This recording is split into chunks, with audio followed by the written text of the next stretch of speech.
विश्व की तमाम सभ्यताओं में कहीं न कहीं हम और आप मातृशक्ति की वंदना सदियों से करते आ रहे हैं। और जब भी नवरात्र का पावन पर्व चलता है, माता रानी के 9 पावन दिव्य रूपों का ही पर्व होता है नवरात्र का।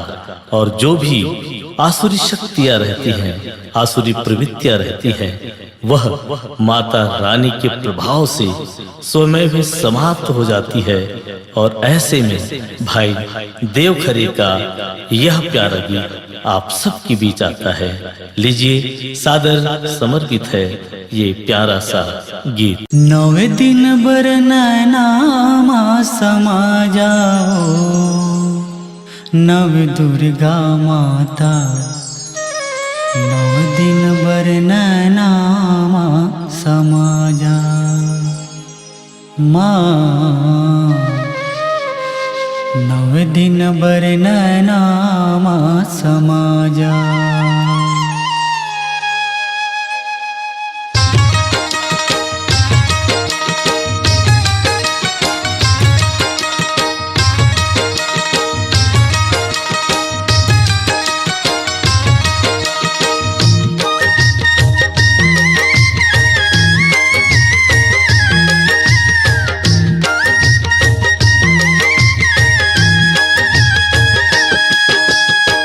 नव दिन बर नैनामा समा जाओ, नव दुर्गा माता। 9 दिन बर नैनामा समा जाओ माँ। 9 दिन बर नैनामा समा जाओ। 9 दिन बर नैनामा समा जाओ, नव दुर्गा माता। 9 दिन बर नैनामा समा जाओ माँ। 9 दिन बर नैनामा समा जाओ।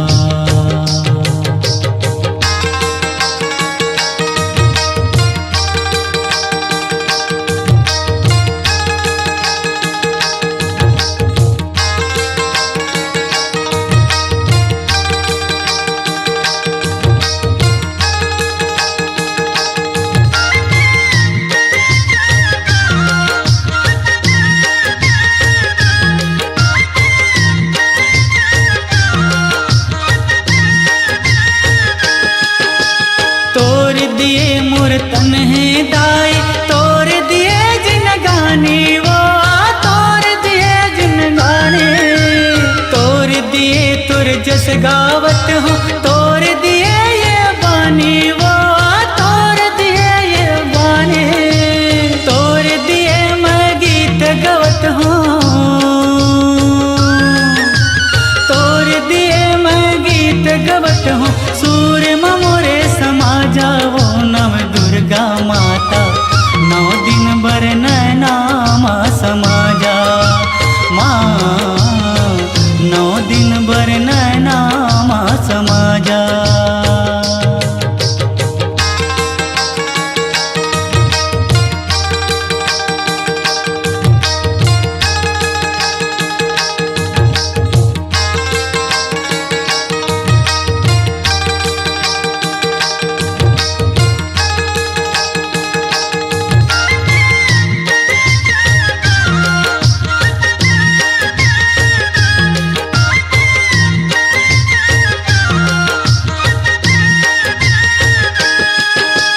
गुनत गुनत मोर जिंदगी के नैया, हावे वो मझधार माँ, हावे वो मझधार माँ। कैसे जनऊँ मैं कैसे पावा, तोर माया ये दुलार ला, तोर माया ये दुलार ला।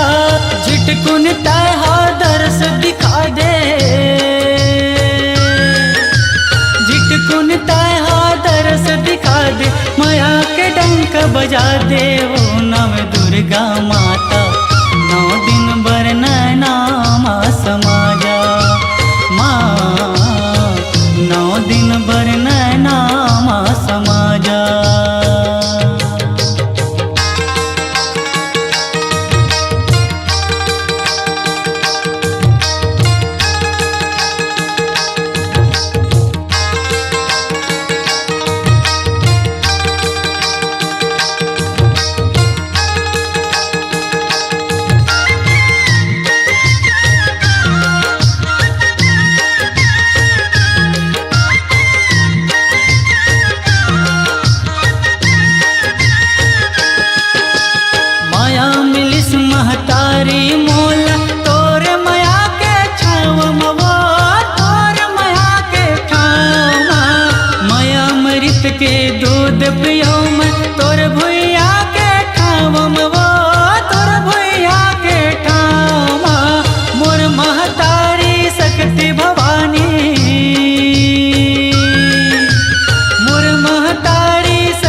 दुर्गा माता, 9 दिन बर नैना माँ समाजा। माँ 9 दिन बर नैना माँ समाजा। 9 दिन बर नैना माँ समाजा, ओ नव दुर्गा माता, 9 दिन बर नैना माँ समाजा। माँ 9 दिन बर नैना माँ समाजा। माँ 9 दिन बर नैना माँ समाजा। माँ 9 दिन बर नैना माँ समाजा। अपनी आवाज को दीजिए एक नया मुकाम। डिजिटल रिकॉर्डिंग की दुनिया का जाना पहचाना नाम स्वरांजलि, जहां गूंजती हैं ध्वनियां अपनी माटी की सौंधी सुगंध के साथ। छत्तीसगढ़ी संगीत के विविध रंग जो पहुंचाते हैं पूरे प्रदेश में डिजिटल रिकॉर्डिंग के संग। स्वरांजलि स्टूडियो, नेमीचंद गली नंबर 2, गंजपारा, रायपुर।